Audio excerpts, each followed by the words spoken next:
All right. What is up, everybody? This is Stevie Breach coming to you here today. We have survived. Today, honestly, was awesome. Who went to work today and basically fired up WWE Monday Night Raw on Netflix and, had one hell of a morning? WWE was live from Perth, finishing up Crown Jewel Weekend 2025. And basically, I got a treat. On Saturday, I went to work and I listened and watched Crown Jewel throughout my morning. Today, thanks to Netflix, WWE Raw started at 5 a.m. here in Sacramento, California. The minute I punched in, I was turning on my phone, flipping on Netflix, and it worked without a charm. I can honestly tell you that starting off this review, Netflix is pretty much 100% of the reason that I have gotten back into wrestling to the amount that I really have. As a slight shout out, I guess you can say, to my good buddy Ravi. I think this might be the first time that Ravi has made videos in back-to-back days in maybe like 8 or 9 years. I don't really think it's been this strong, and I'm all for it. He made a video about the AJ versus John Cena match that was on Crown Jewel on Saturday, and then he made a review today of the end of Monday Night Raw. And I don't really feel like WWE is like really at its peak. What has happened over this weekend was honestly pretty cool. It was a lot better than what I thought it was. I know that when I did my live stream leading up to Crown Jewel, I kind of was like admitting this pay-per-view is kind of a throwaway. This one almost seems like it's just sort of like an old school bragging rights, like in one of those pay-per-views that they just threw out there to just have a show. It was like an in your house back in the day that basically was just like, hey, you want to watch some wrestling? Here's some wrestling. And it just happened to be on Saturday. But I think it honestly delivered. Crown Jewel, I can honestly say 4 of the 5 matches I was really into. And I was really, really loving them a whole bunch. But on a slight note, just to start out the beginning of this review, I think it would have been cool if AEW would have got with either like TBS or TNT and just basically like, if you want a war, we're going to give you a war. If you want to throw the invasion out there against our title belt Thursday or whatever the heck that one show they did last week that they thought was going to be big, and then they were kind of like, you know what? They can have it if they want it, and they just put a show up. Why not take advantage of the fact that this show was taped early in the morning? It was going to be live on Netflix. Yeah, people can come home and they can watch it at the normal time. But why didn't they just advertise like, hey, you turn on TBS, we're going to be live. We're going to give you Kenny Omega. We're going to give you the Young Bucks. We're going to give you MJF. We're going to give you Adam Page. We're going to give you the stars. We're going to give you the hits for 2 hours. What do you want to watch? A tape show or a live show? And I think, honestly, it would have been awesome. That is what the WCW Monday Night War was based off of. I believe it was Labor Day, Memorial Day, one of those that I always kind of get mixed up. But Monday Night Raw was going to be taped because of a tennis tournament that took place. And for some reason, USA's tennis deal was better than the wrestling deal.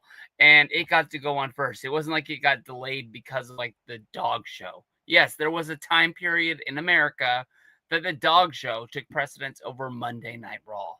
And it wasn't until like the Attitude Era when Stone Cold Steve Austin got hot that like USA was like, hey, we ain't doing this no more. And I think they gave them like a Thursday night to say like, hey, just do Thursday Night Raw because we owe you one. But I think that would have been awesome if AEW would have done something like that just to get people's eyes out there. You want to watch a tape show? You want to watch a live show? That's exactly what Eric Bischoff did back in the day. But this show kicked off. Burn it down. Seth Rollins came down to the ring. It was basically Seth Rollins, Paul Heyman. There was Braun Breaker and Bronson Reed, and they made their way out to the ring. And, minus Braun Breaker, who wrestled in a dark match on SmackDown against Jey Uso. I don't know who won that match. The Vision owned this weekend. The Vision basically just took over everything. Seth Rollins won the big main event. He defeated Cody Rhodes. Then we had Bronson Reed getting the, I guess you can say, like the hugest upset in a long time, defeating Roman Reigns in the Australian street fight, the match that he's never lost, the match where the rules are made for him. But they came out there and they were really together. This was like a championship celebration where they were pretty much owning that they destroyed everybody and took this over.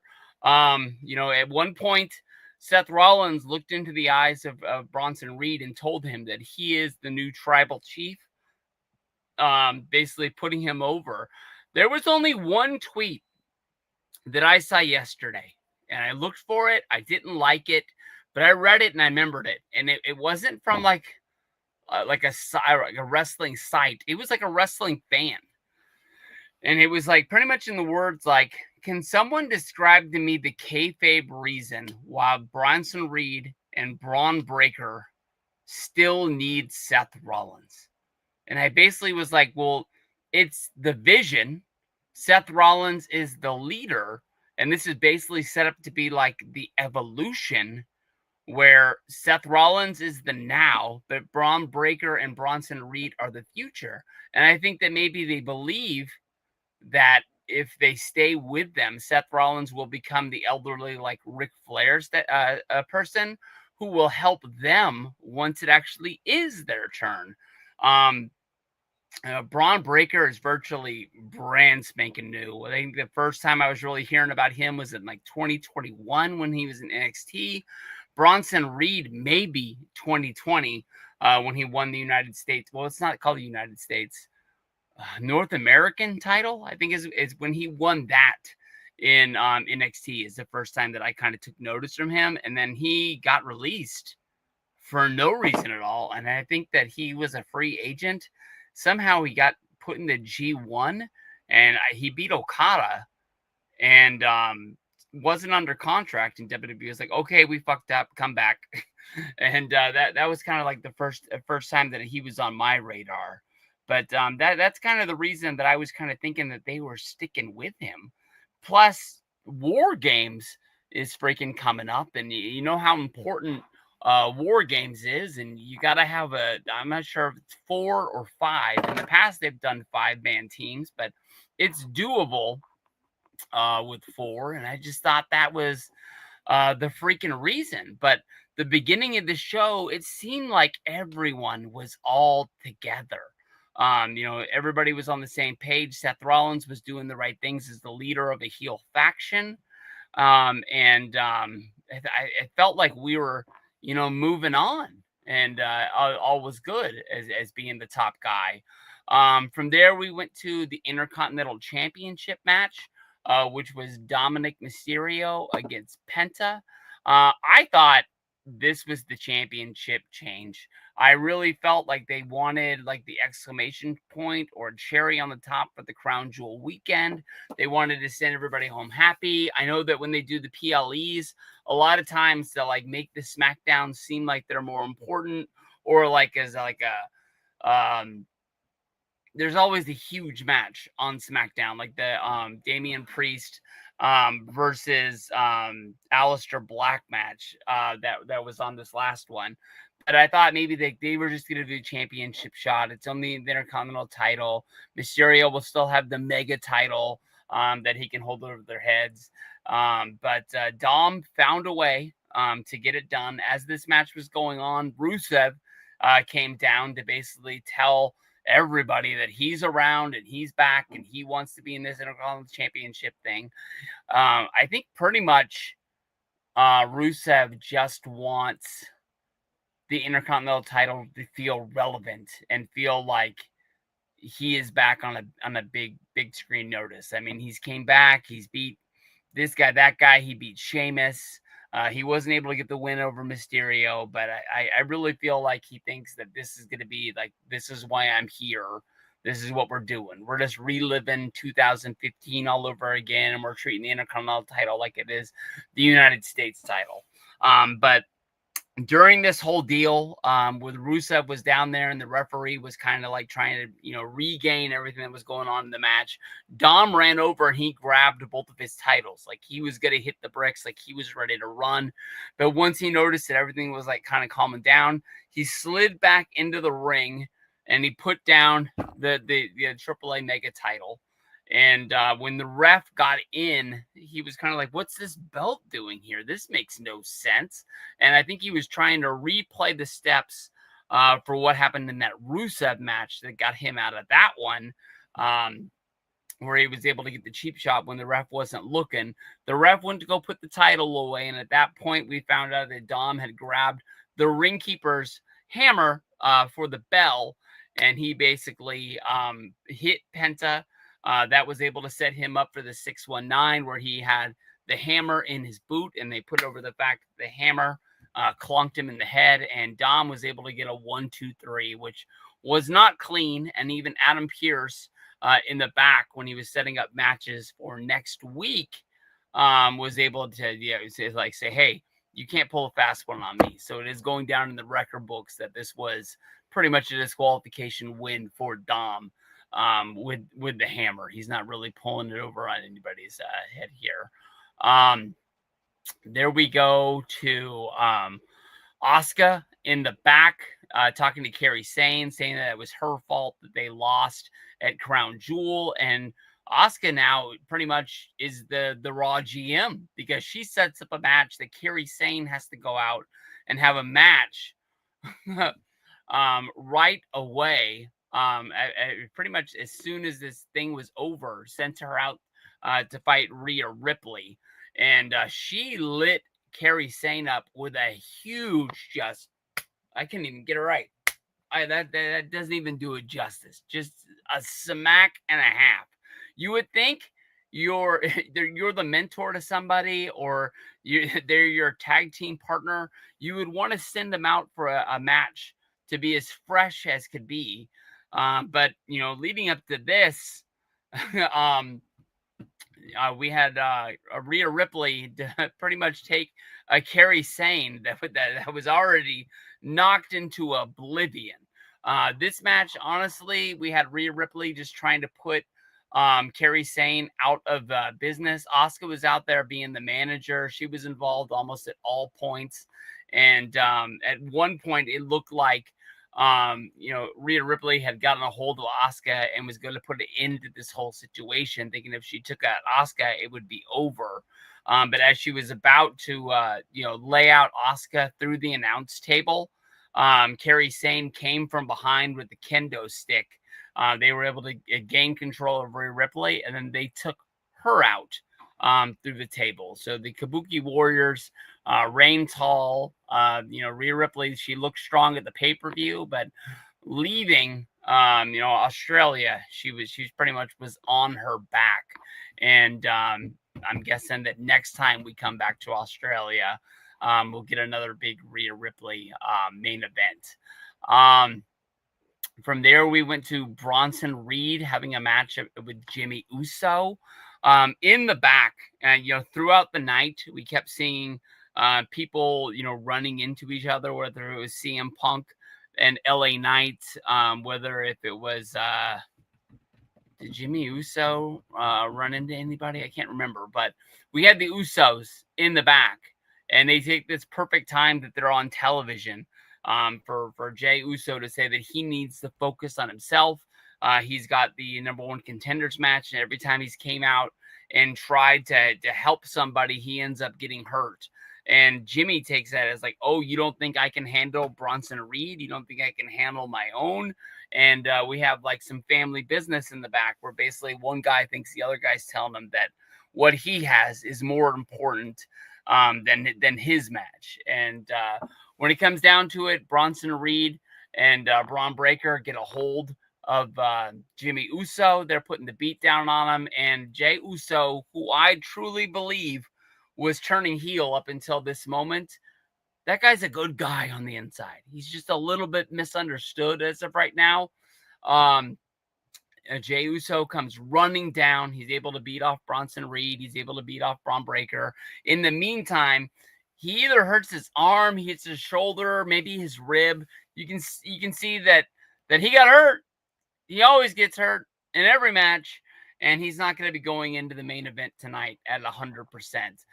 But he was able to save his brother from getting beat down. So, in the end, family wins, even though we're really looking like we're building up to some sort of storyline with Roman, with Jay, with Jimmy. I think that within the next month, we're going to see Roman. I know that he's got to be doing something with Street Fighter. He's not going to be there all the time. Even when he's not making a movie, he's not going to be there all the time. But I think that is the biggest storyline. I think they're just trying to get Jey Uso to get to the point where I want to say this right. I think they're trying to get Jey Uso to the point where he respects himself and he thinks of himself as a main eventer instead of being some guy who got lucky two nights, won the Royal Rumble, and defeated Gunther at WrestleMania 41. I think that he wants to get to the point where he knows that every match he's in, that he's going to win.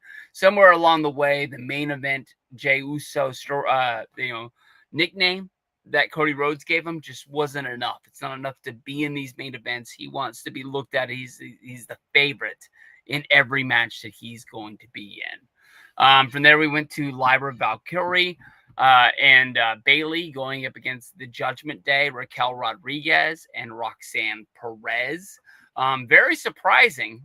We don't see the flip out from Bayley that I think we all thought was coming. Bayley and Lyra get the win here. We know from listening to Cole, we know from listening to Barrett that they're saying that Bayley is sending these like text messages to them where like she's calling them a stupid idiot, and like the darker side is still there. It's just not being shown on television. I think the next time that Bayley snaps is going to be a big one, and that's the reason why they're leading up to it at this point. But they get the win here. We saw Roxanne later in the night, so I don't think the lead up is Lyra and Bayley going up against the Judgment Day. So maybe they're moving on to get a tag title shot against Charlotte and Alexa Bliss. Maybe that's what the storyline is they're becoming the new number one contenders because they don't really have true women tag teams. So maybe this tag team is getting pushed towards a title shot, and maybe they're actually going to get the title shot that was supposed to happen at WrestleMania 41. But I do think that happened on Monday Night Raw.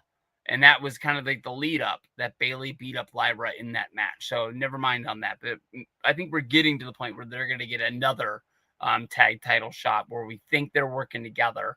But it's just not going to. From there, we went to the back where AJ Styles ran into Adam Pearce. This is where we basically set up everything that's going to be going down next week on Raw. Basically, Dominic comes in. He basically says, why did AJ Styles think that he was going to be able to beat John Cena when he couldn't even beat him for the Intercontinental Championship?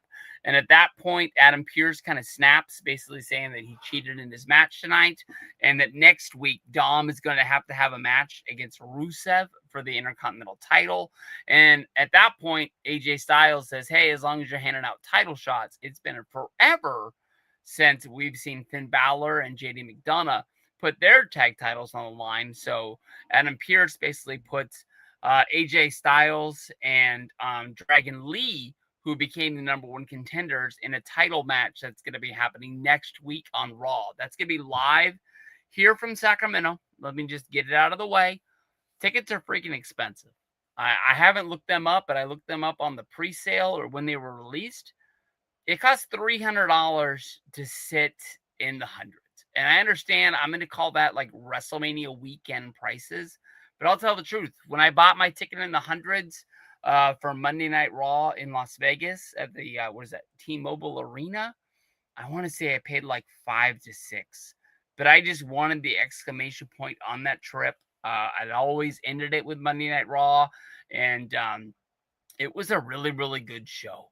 It was a really good show. I was really happy to be there. I don't want to say I would have paid more to be there, but I would have paid almost anything I had to pay to go to that Raw.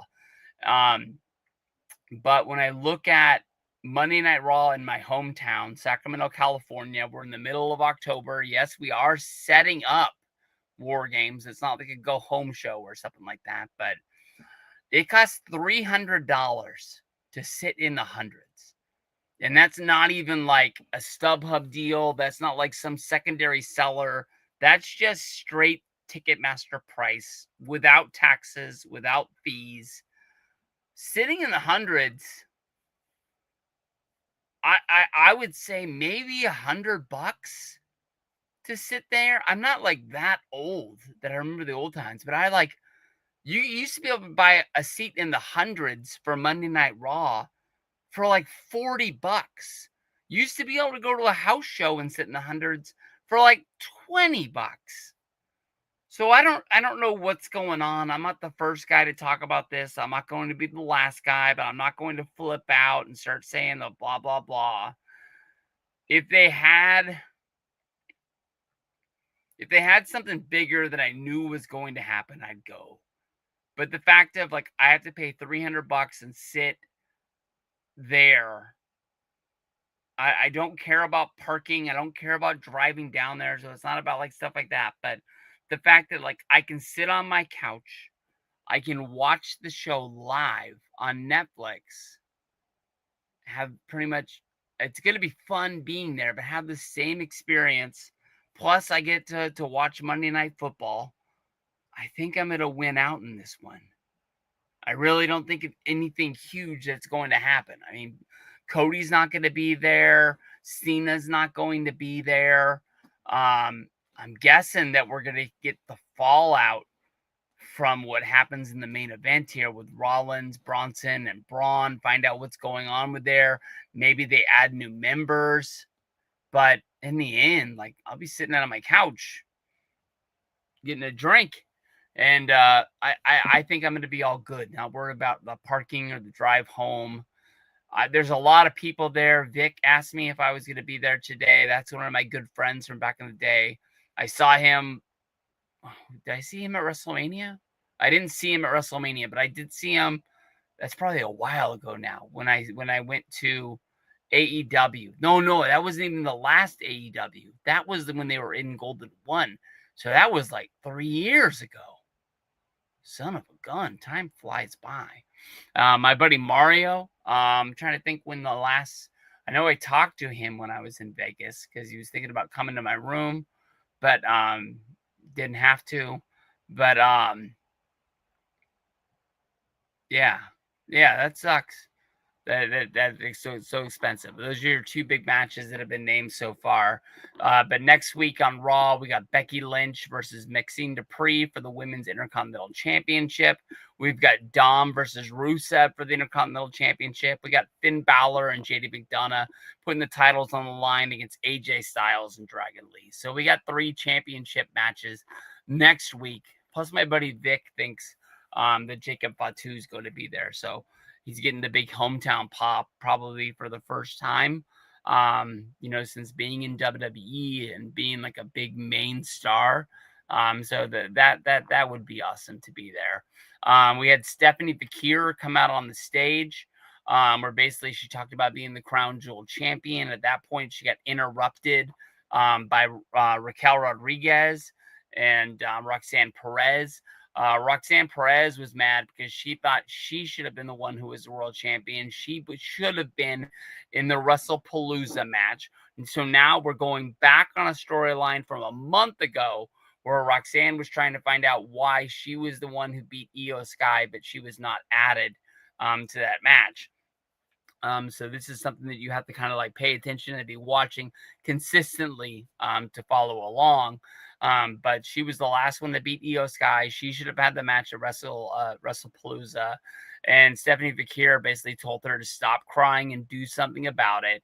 And Perez said she would, but she was going to have to do it on her own time.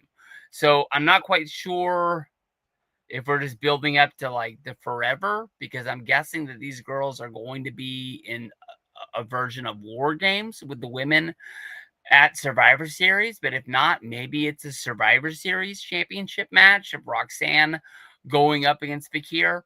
I think that would be awesome. Roxanne Perez is one of my favorite women on the main roster.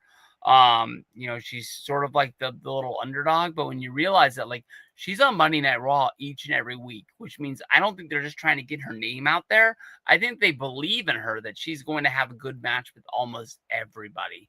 And I think that, like, she is the glue. And I think that's the one reason why she's like the one person that I want to go with. So with the triple threat, which was the main event, this is the number one contenders match to fight against Seth Rollins. There's no timetable of when this is going to be, but the 11/1/2025, November 1st, day after Halloween, Saturday night's main event. So does that mean Halloween's on a Friday? Shoot. That might suck. That might suck for a lot of people, because I know, like, a lot of people like to have the Halloween parties the weekend before. So do they have them the weekend before, or do they wait and do it like a whole weekend of Halloween, where you basically just go the 31st, the 1st, and the 2nd? We'll have to see. But that's when Saturday night's main event is. We had CM Punk come down. His ovation was awesome. Perth, I know you pay for these shows to come there, but you deserve them to come back as soon as possible for helping with the CM Punk entrance, singing his song. LA Knight, Jey Uso came down. Everybody was getting oozy. Everybody dropping the yeets, going bananas. Basically, this one ended, and I'm surprised. CM Punk was able to get the win. He got the win by pinning Jey Uso. This is a tough one, because no matter what, you had to pin somebody or submit somebody. But in my storyline kayfabe mind, I was just thinking, like, okay, why did the Vision not come down after these guys had already been beating up on each other and just pick them off one by one? Yeah, there would have been a disqualification. But if there was a disqualification, there would be no winner. So Seth Rollins does not have anybody to defend the championship again. And they could keep doing this over and over and over again, and Rollins would just keep the belt.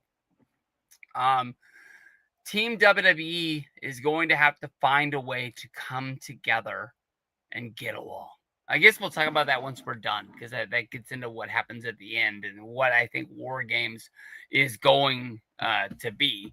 But there's a lot of problems. Everybody thinks they're better than the next guy. Everybody thinks that, they deserve the next shot. They got to think of it like the NWO. Everybody put their feelings aside. For Horsemen, Team WCW, everybody put their allegiances down. You had Ric Flair, you had Sting, you had Lex Luger, you had Arn Anderson teaming together, because they knew what was the best is getting rid of the NWO. And once you get rid of the NWO, you can go back to beating each other up all you want to and be good guys and bad guys. But that's it. But Punk won. And when Punk went down, Jey Uso, he started his little pity patty, temper tantrum, walking to the back. At that point, Bronson Reed just met him with a huge spear. As like, hey, thank you for trying, not gonna win. And as soon as he gets up, he does the running spear around the ring, and he just takes out LA Knight. So then at that point, we've got Bronson Reed, we've got Seth Rollins. They've made their way to ringside, and they just surround the ring, and they just pounce on CM Punk. And we're basically looking like we're going to end Monday Night Raw the same way that we've been ending it for a while. Just the Vision standing over CM Punk, sort of like taunting him, thinking like, how do you think you're going to be able to challenge against us? It's going to be 3-on-1. You've got no friends. And at that point, Bronson Reed shocked the world. No, I said Bronson Reed. Braun Breaker shocks the world. Takes out Seth Rollins with a huge spear. And at that point, everybody is just like, oh shit, what is going on? What is happening? At that point, you know, Braun Breaker looks at Bronson Reed and he's like, you need to make a choice. Are you with me or are you with him? And looks down at Rollins on the ground. And Bronson Reed picks him up, hits him with a huge tsunami. And at that point, we find out that like Paul Heyman is not like left without, you know, anybody to be with. Paul Heyman's going to make sure that he wins at everything, no matter what. And at that point, we find out that this is pretty much Heyman's idea. And like as Ravi called him a snake. And they stood there over Seth Rollins, over CM Punk, Braun Breaker holding the championship. So in my mind, that makes Braun Breaker the 1A of this group. And the huge questions that come out of this as like, what are we doing? Where are we going? We have war games coming. You can't have a whole bunch of single stars. You can't have a team of 2. So are more coming? Is this when we find out that, you know, Brock Lesnar is coming back? Is this when we find out the rumor of Austin Theory? I'll say of all the rumors that I heard all weekend long, the Austin Theory rumor, which kind of is believable, was like big, but the women's War Games match that they're throwing Lash Legend, I think that's her name, into this match as like the final woman in War Games. That to me is like, I don't even know who that is.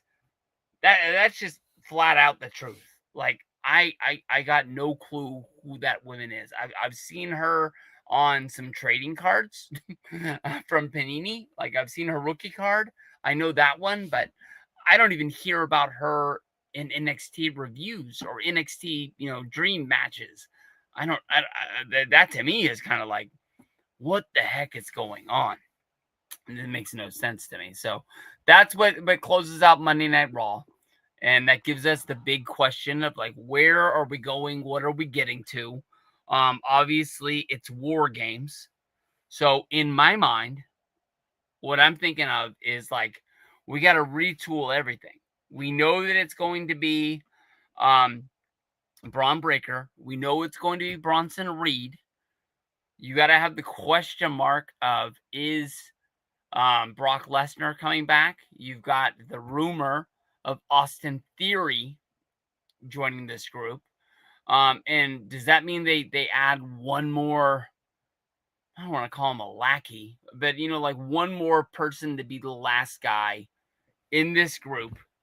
Because I don't see them just adding, you know, Drew McIntyre to this team. That doesn't really make sense. Because if I'm Drew, I want to be looking at this like I'm the leader. When it was like Seth Rollins, Brock Lesnar, Bronson Reed, Braun Breaker, adding Drew to that makes sense. But I don't see Drew just coming to help this team, even though we've seen Drew just sign up like, I'll be in the tag team match and just give me Logan Paul as my partner.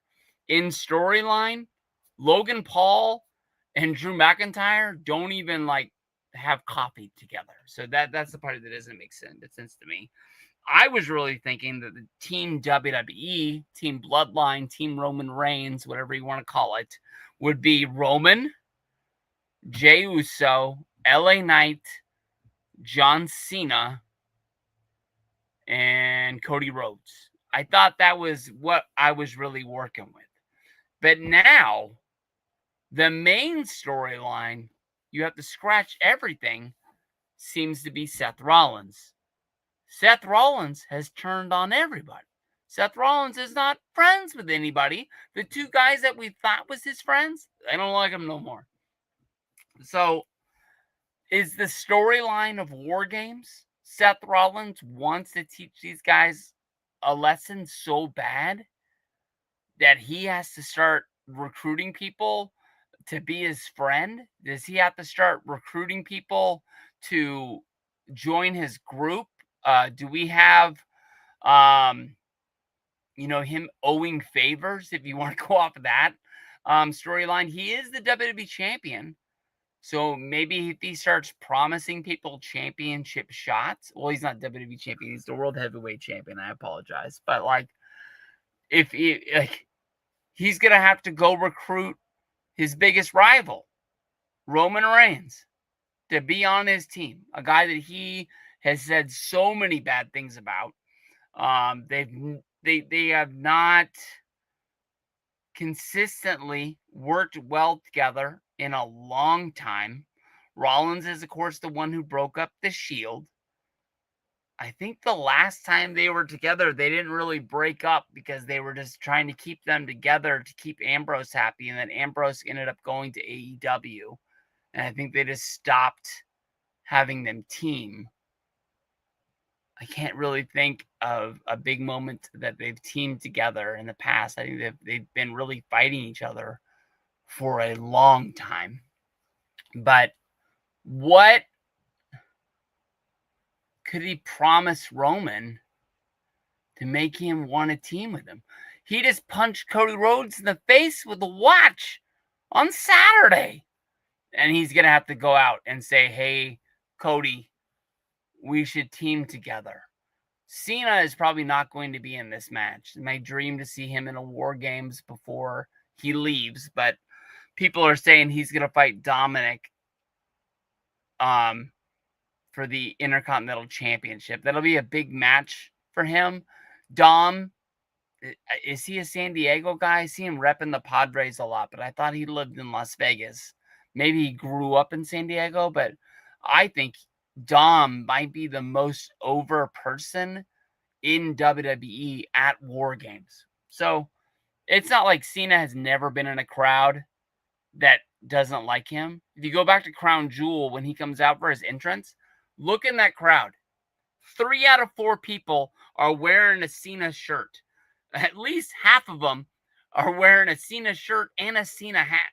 And you can loudly hear, John Cena sucks. John Cena sucks when he comes out for his entrance. People are just doing the hits. They just wanted to see what it was. So I have no doubt in my mind. I think Dom's going to be over against John Cena. But by the end of the night, people are going to be wanting to have Cena and hope it's not the last time that they see him, to the point where I think that they're going to be doing whatever Cena wants him to do, win, lose, or draw for the Intercontinental Championship. But Rollins and Jey Uso, they don't have a huge story together, but like definitely like Rollins just cashed in on CM Punk, and plus Punk won this match, so Punk has to fight Rollins sooner than later, probably before War Games. So what makes them, unless they get trapped in a corner together where they're if you put Punk and Rollins in the ring having a promo against each other on Monday, and then basically you have Bronson Reed and Braun Breaker come out and attack them both, and they're like, well, we both got beat up at the same time, so now we have to team together. It forces them to be a team. That's the only thing that makes sense to me. I mean, Punk and Rollins, they just had their wives in their fight at WrestlePalooza last month. So that's going to be crazy, man. That's going to be nuts.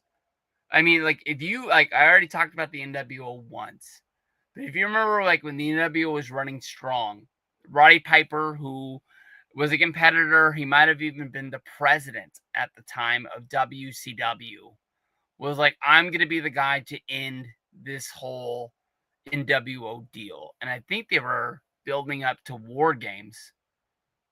I think they were building up to War Games. And Piper was like, I'm just going to get a group of guys, and had open tryouts. And minus John Tenta, wrestlers didn't even come out. Not Sting, not Lex Luger, not jobbers, that were on WCW Saturday night looking for a shot to be there. You had a guy that was a boxer. You had a guy that was a fighter. You had John Tenta. And you had freaking Roddy Piper, and you're like, yeah, we're good.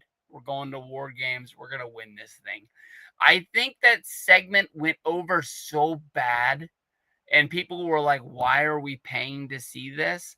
That they scrapped it without even telling us a reason why. Just all of a sudden, the Horsemen and Team WCW said, hey, we'll put our differences aside. We don't need John Tenta. We don't need this boxer. Let's just go out there and do this thing. So that was Monday Night Raw. I thought it was a great episode. Possibly one of the best one-on-ones in a while. Hopefully we can keep building on this. The end of November, right after Thanksgiving, we're going to be in San Diego. Me and my buddy Freaking Yaya 88. We're going to be going. For some reason, I just found out that Yaya made his account, not his, his YouTube account private. So you can't see any of his old videos. Hopefully you're like me and you used to watch those videos a lot. Tweet him and tell him that you want to see them, because they mean a lot to me. I was honestly wondering if he would let me buy them from him, as stupid as that sounds. Yeah, because without Freaking Yaya 88, without Delay Pat, without Jim Nye, 686 at the time, Jim Nye 888, I wouldn't be here. That's just the God's honest truth. If it wasn't for Delay Pat, I never would have known what YouTube was. Freaking Yaya 88 was some of the first wrestling videos that I ever watched on here. It's just crazy that guy ended up becoming one of my best friends. And then Jim Nye was one of the first wrestling videos that I watched. Was as bad as it sounds, because he's my friend now, that I watched and was like, this many people are watching these videos. I think I can do these videos better. And I'm not saying my videos are better by far. I just thought that I could do them. And you guys started watching them. And I still can't believe it. What was that, like 2010? So we're 15 years later on down the road. But I promised Jack that I'd give him a ride to his meeting.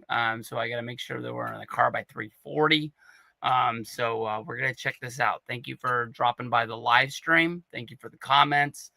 I will be back tomorrow. I think I promised my buddy Jeremy that I will do a live stream with him, the Rock and Noel, his YouTube channel. I love going live with Jeremy. It's so much easier when you have somebody to bounce off things back and forth. Somebody you can turn heel on, somebody you can tell, like, it's awesome when we get along. It's even better when we disagree on something.